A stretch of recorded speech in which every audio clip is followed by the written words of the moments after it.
Stop struggling with your sewing machine while hemming. I'm showing you that hidden method passed down through generations. The one old tailors call the miraculous touch.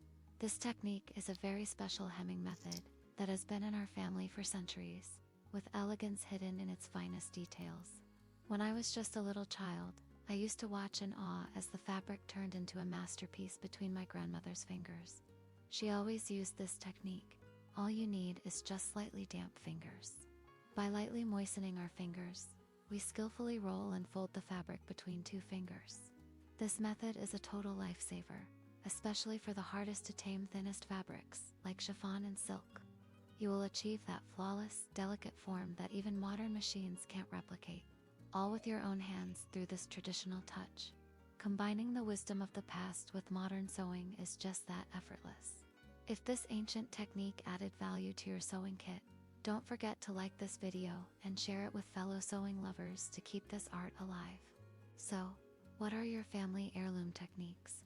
I'm looking forward to your stories in the comments. Don't forget to subscribe to my channel to stay updated on new discoveries. I wish you an inspiring day where elegance comes to life at your fingertips. Enjoy the show.